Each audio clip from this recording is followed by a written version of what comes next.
Hey, welcome back to another episode of Women Are So Fucking Cool. Yay. I am Joanne Morton and I am your host. And this podcast is all about celebrating the cool women we know in our lives. So if you know a cool woman or if you are an FCW and would like to come on the podcast, please check out the link below and send me your information. But today I am talking to Melanie Baron. I was introduced to Melanie through FCW friend Cherokee, Rebecca Vargas, and they were both in a book. And so they were in this workshop together and they were both writing their books and they were just amazing fucking cool men in the book. And so Melanie agreed to be on the podcast, and she's from Germany. So she's the first woman across the Atlantic Ocean for this podcast, which is kind of exciting. And the other part that I really enjoyed is she is a Mary Magdalene expert. And Mary Magdalene definitely was a fucking cool woman. And I have been reading about her and learning about her a little bit, but I'm even more intrigued by her. And I think you will be too, with this conversation that I have with Melanie. So here, let's go. We are here to talk about fucking cool women. So I would love to hear your definition of what an FCW is. Yeah, I think we just talked a little bit before, and I mean the main point for me to start with, there are many, but to start with is courage. I think that a fucking cool woman needs a lot of courage. She needs to come out of her comfort zone. She needs to be kind of a rebel, no matter which time in history, which age. We are going to talk about that. And she needs to stand out and do whatever she feels to do, where her mission brings her, where her deeper sense, where her divine guidance brings her. And if she feels that, if she's really guided, she will not stop. She will just do it. And she has to do it. There is no choice. The soul is leading you and you have to do it. And this makes the difference. We have a little bit of a different explanation of cool in German. Cool is not so much like smart and tough. The cool, what we are talking about here, is courageous and is full of passion, of compassion, of love, of going for it. This is for me a fucking cool woman, not a tough woman who follows the male rules. Oh, I love that. I love that interpretation. I had no idea of that definition for cool in German. How would you say fucking cool woman in German? Well, That's a I think wait. we wouldn't. I think we wouldn't. Right. You would say fucking We're cool woman. not really. It's true. Apart in UK, maybe because of the English language, and in the States, you're using much more swear words like that. Yeah, It always depends in which circles you are, whether you are with friends interesting. or in public, or uh, we would say really cool or really tough or really courageous. And I find it ever so exciting because we're going to talk about Mary Magdalene, and to bring her together with this name of fucking cool woman is Yeah. quite a thing. I love it. I love it. And Yeah. okay, I guess I want to ask you something too, because I asked, so what inspired you to want to say yes to being on a podcast where we're going to talk about fucking cool women? Oh, what inspired me? I'm curious. I love the subject. I'm so happy about having published this chapter in our first anthology there. And if somebody's interested in, I love to talk about it, and I wanna share it because I'm on a mission. I'm on a path, and if people can hear it, if women can share it, if it's beautiful. So I'm very grateful for being invited. Yeah, and I think you just kind of embodied every single thing you said about the definition of an FCW.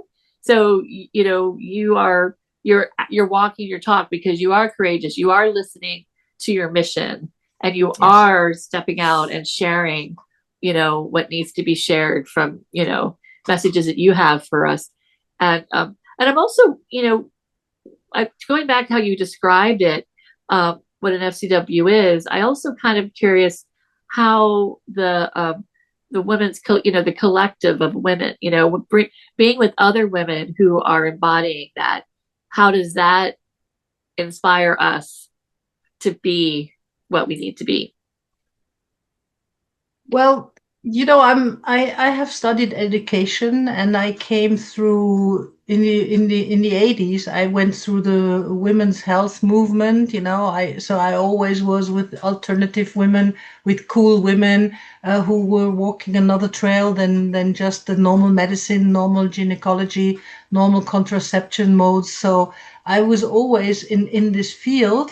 And I was always, when I was very young, I was always admiring those teachers and writers, those who wrote about matriarchal things, her story, that came up very strongly in the 80s and 90s. So that was my introduction. I in a way, I didn't say it and I didn't even think about it, but I wanted to become like that. I wanted to teach. I wanted to bring out things. And in terms of speaking to other women, I think, I mean, here in Germany, I think is even more difficult than in the States, because I feel like there is a big field. Um, it's very difficult to reach them and to encourage them, to help them moving, to help them find their trail and live it. And there is also for me, there has been a very old stigma in it, which we all know, or many women know, is this standing out to tell the truth. I mean, this is something which is not easy. When I was writing this chapter in the book, or now I'm writing a full book, I already think about, okay, my name is going to stand there, and I'm going to stand for what I'm writing, and there are many people who won't like it. Oh, So to stand out for it, to stand, to speak your truth, to speak the truth of your soul, to speak the truth of the masters, of the guides, uh, to stand for the divine feminine. yeah, Even nowadays, it is the same like in the Middle Age, and it's the same as the time of Mary Magdalene 2000 years ago. yeah, yeah, yeah, definitely. So I know I'm all really now I'm really fascinated about the feminist movement, the women's movement in Germany, in the different different parts of Germany, like because we're similar in age, and I do remember the 80s and this late 70s, and I had I was following the women's movement a little bit. My mother wasn't super active in it, but it wasn't until I went to college that I got to understand my feminism. But yeah, we don't know. I don't know much. I apologize. I don't know much about the German history of the women's movement. Oh, oh no, I wouldn't know about the American one, so don't worry about that. I'm just saying this was, the more I look back, I mean, you can feel it yourself. The older we get, or the more wise we get, the more we Uh-huh. look back, you can see the red thread going through, Yeah. and recognizing, wow, I was in this movement, and I was doing the PR work for inviting fucking cool women without knowing what I was doing, and having conferences with them and listening to writers who just published books. So yes, this is what formed me. I was, when I was younger, I was fighting a lot, and of course you're going for feminist trails, and you fight for your rights, and you fight for another medicine, and you fight for whatever politics, missiles, anti-war, name it. But the more I think about it, I think we are moving in waves, and it has to come. It had to come. These 2,000 years of patriarchal structures, of losing our values, of not having role models anymore, we lost all that, Yeah. and most women still don't have it. They start a little bit of knowing one or the other goddess, or to re to discover again the role models, the qualities of strong women, of sensitive women, of magical women, creative women. But it's slow, and it has to move. It's like a big wave, it will Yeah. come with it. And this time I'm persuaded, I mean, this is not new, I didn't invent it, but I'm persuaded that it's not going to the wave is not going to roll back into matriarchal structures. It has to be a synchronicity, or it has to be a balance between male and female. Yeah. This is Yeah. what we are moving into, and the divine feminine is now coming up to kind of balance the disbalance we had, and it takes time. Ding, ding, ding, ding, ding. It takes time. Yes. It takes time. That is the age old. It just takes time. Much as And now that we're in this instant, it still takes time. yes, and patience Yeah. is one of the main female qualities which we need to learn again. Uh-huh. I know. Patience and surrendering to the Uh, gods. So I know. I yes, know. I know. we're So learning. tell me about some women that you think are fucking cool. I was, as I said, I had little role models, little in terms of writers who wrote good Yeah. books in German or in America or whatever. But when I started to be more in contact with Mary Magdalene, it was a guided thing. I didn't intend it. I didn't come out of a religious background. I had I was more or less more pagan than anything before. I was on a spiritual background, but not on a Christian or religious background. So I worked a lot with shamanic teachers from Hawaii, from Mexico, from Peru. So it was quite surprising ending up there in 2016, which I'm writing in the book, where I got this very strong contact with her, and she started to guide me. And I was the more I understood her message, and the more I understood what she really tries to bring into this world through various women who are channeling her or writing about her, or through the whole movement about Mary Magdalene at the moment, it's it the more she became my role model. I mean, she did. I realized, I wasn't aware of it, but I realized that she was doing everything which I was moving into. She was a healer, she was a teacher, she was preaching. Well, I'm not preaching, but I'm teaching a lot, or I was. She knew about essential oils, about herbs, about energetical healing. She talked to the angels. She stood out and spoke. She was even arrested, to put to prison. Uh, so she was a rebellion, and so if I look to everything which happened in my life, I think she would probably be the most important FCW I know. And funny enough, another one I keep thinking about, I don't know whether you know her so much, it's also religious, and it is surprising for me because, I mean, I could name White Buffalo Woman or something like that. Yeah, she's a spiritual role model for me, but there's also this nun, which is called Hildegard von Bingen. I don't know whether you've heard about it. She is also very rebellious in the religious life, and she was an incredible mystic and healer and magician within the religion. So she wrote big books about healing and plant medicine and theater and art and painting and music. It's incredible. So yes, in a way, I think I cannot separate it from a kind of a spiritual path That or a makes mission. perfect sense. Yeah. Yeah. Um, yeah, Mary Magdalene is like, it's just such a fascinating character. I mean, person, and for her to have so much influence in, in the time period that she was in, and then just sort of be just set aside for a while. Yeah.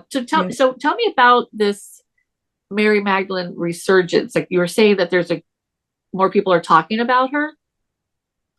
Yes, there. I mean, the story is that either she had to leave or she was followed, or I don't know, but she nobody knows really, but she left the country. She left her home. She went through Egypt and other Eastern countries, and then the legend goes, or the story goes, that she came by boat to the shores of the south of France, Right. or even maybe to Italy before, but through the Mediterranean onto the other side. And in the south of France, in Provence and in Camargue, the legend of her, the legacy of her, is celebrated very strongly, very intensely. um, there are places and churches where her relics are. There's one church where even you can see the skull. Of course, they never proved whether it's hers, but yes, it's like all those things. They had never access to it to do it properly, and but it doesn't matter. I mean, it is not. It's not the bones. It's the spirit there, Right. and she lived in a cave for many years. There's several legends about, some are wrong, some are right, and the church has always tried to put her as a grieving lost woman who was hanging around in a cave and being lost there and being forgotten and uh, being a bit crazy or whatever. In reality, she was bringing the word of Jesus. She was the one who was uh, in very close contact with him, however you want to call that. And she got all the information. She was giving me a lot of transmissions where she is talking about how they communicated, not only by words. He kind of I don't know, she sucked it in, what he told her, and she knew that it's going to be a big mission. She was afraid. She didn't know whether she could bear it and hold it, but she brought the message of love.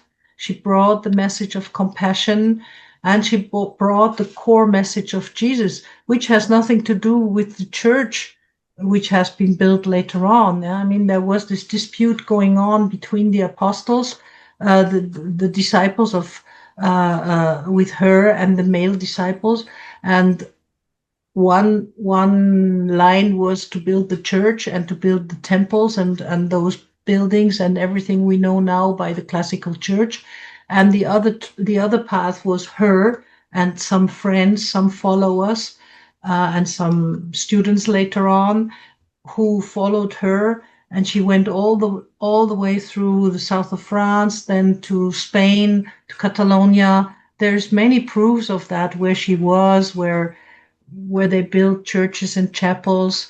So she kind of covered the whole area. If you want, she brought the original Christianity to Europe.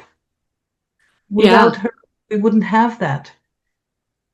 And later on there were people like the Catars in south of France, who followed her secrets and who followed her message and continued to hold that. And what she's always talking about now in transmissions and meditations and channelings is that really she sees the times which we have now as very much like her times, because it was a dominant patriarchal system. They were nearly killed for what they did. They were pursued. They were ridiculized. They were accused. They were really in a difficult situation. They had to meet in secret, in homes of families or caves in nature. And they couldn't speak out the truth because the system was completely telling other things. And she told me one sentence, and that sentence really cracked me, because she said, "Do you really think your life is difficult? If I could do it, you can do it." And then you don't say nothing anymore, Yeah. Finish. Finish. And Yeah. it was the same thing. It needed people, it needed women, not the men, because the men went the other trail, they went the other side. It needed women who spoke the truth, who spoke about love, who spoke about forgiveness, about all the qualities of the goddesses. They needed to spread it, to teach it, to get it out, the message of the divine feminine, because in a way Jesus was preaching about the divine feminine. Yes. He was waking up the women who were following him. He let them speak. He let them be around them. So he gave them space to be, to expand. Yeah. It's so true. Oh yeah. Yeah. So It this is is why the same thing happening now. If we yeah. don't do it, who is going to do it? Yeah. I was just gonna say that. Yeah. So true. So true. Yeah, I am so fascinated. It's just so fascinating how humanity's history does repeat and unfold, and that's why it's so important to be mindful of our actions and to understand, past actions. But um, I'm also seeing so much correlation with her message and her life of the FCW societies respect, encourage, and celebrate.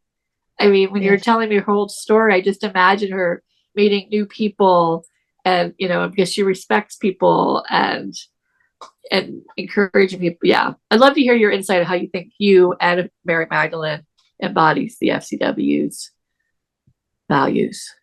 Well, I think respect is one thing, and the other thing is to um, not to criticize, not to judge, because you cannot love another person. I mean, Jesus was teaching that, and she was repeating it. He was never going against people who were different, who Yeah. had a different opinion, or who were standing out by a disease or by some sort of social caste or whatever. He was bringing them all in, because if you really go your trail of the heart, if you follow your heart, if you follow your soul, you cannot say, well, love includes that one, but that one doesn't. You cannot, because unity, you cannot say we all talk about unity, but the neighbor is not part of the unity because I don't like him. Yeah. So you are in respect. And if you read the Gospel of Mary Magdalene, which has been found meanwhile, but there's many pages missing. But one of the main parts, how it starts, is everything is connected. And I mean, we have heard that many times, and it comes from the indigenous people and from many different sources, but it is also in her gospel, how Wow. we are all connected with nature, with other people, with animals, with plants, with crystals, with the stars. So if I have this basic um, understanding, so how can I not respect? It's not possible. It's controversial. Yeah. Yeah. So encourage and celebrate. What are your thoughts on those two words? Well, courage is what I talked about at the beginning. I think this is my major task. Encourage. Huh? Encourcoura. So encourage you. What do you mean? Encourage. To get So off of courage? yeah, So ENCOU. So EN courage. Encourage. Encouragement. Yeah. Was that, were you talking about encourage, or were you saying courage? Oh, I know I was talking about courage. Okay. Yeah. So Okay. ask me again. Okay. Ask me again. So, that is a Because language I know my problem there. language and I'm not, No, yeah. no, it's my language problem there. No. We're hundreds of miles away. This is amazing still that we're doing this, right? Okay. Okay, let's go. So, how do the words encourage and celebrate also align with Mary Magdalene's mission as well as your mission? Yes, but I don't understand the question, but because she's not encouraging, or you mean giving others courage, yeah? Correct. Okay. So we were talking about the same thing, it's just a different way. Okay, perfect. Yes. Well, her, and also in my work at the moment, it's encouraging has to do with waking up and helping to become aware.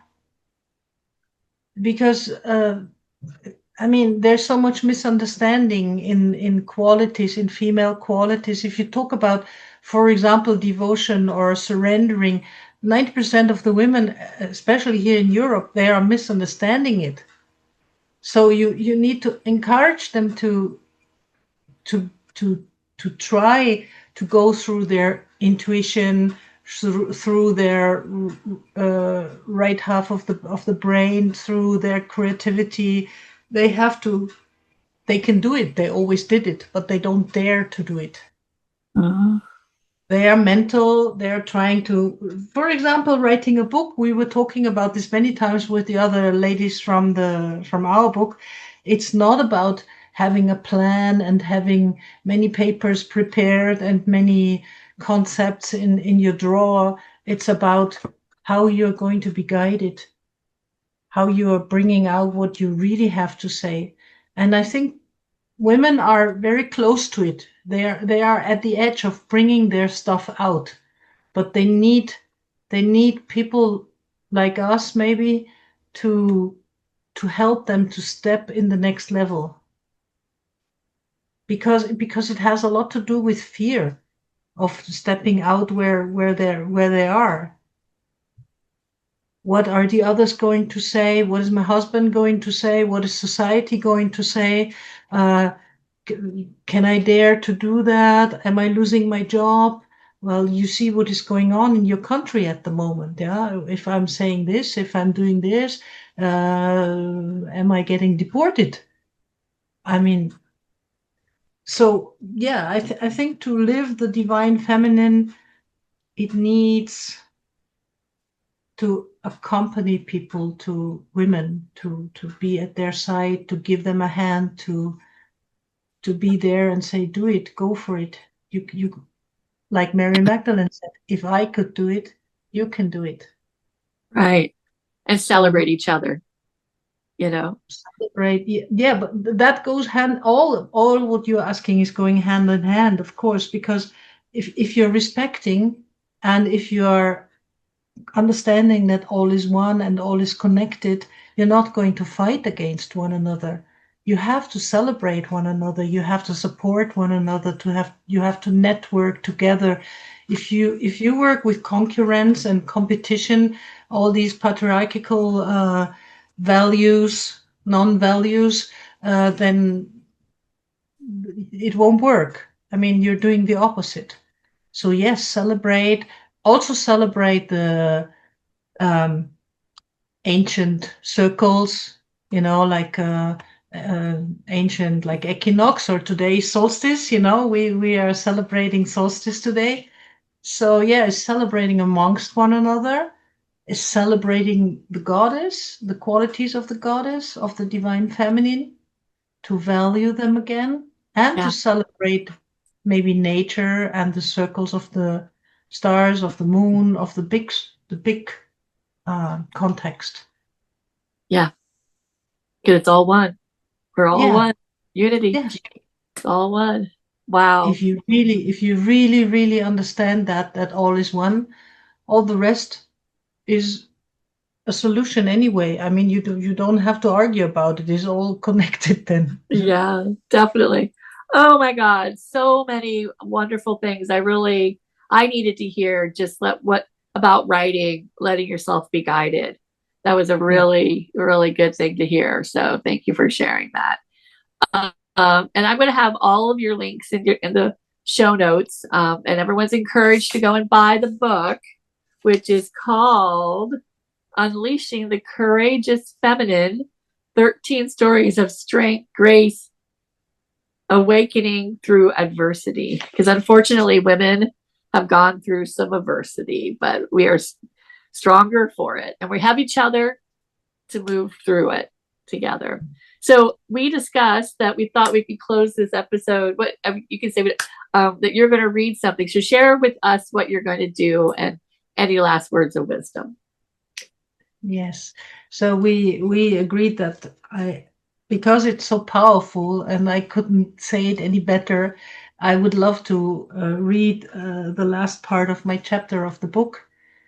Because it's a message of Mary Magdalene. It's a transmission which came up this year, is recent in winter.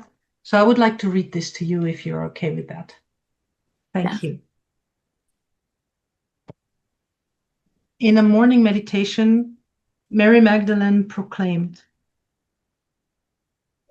"To all you wonderful women, healers, wise women, brave women, light workers and teachers, I have come to guide you into a new world. I have reached out to many of you, spreading the message of love and truth. Now you are needed. Now your words will be heard. You choose to be here.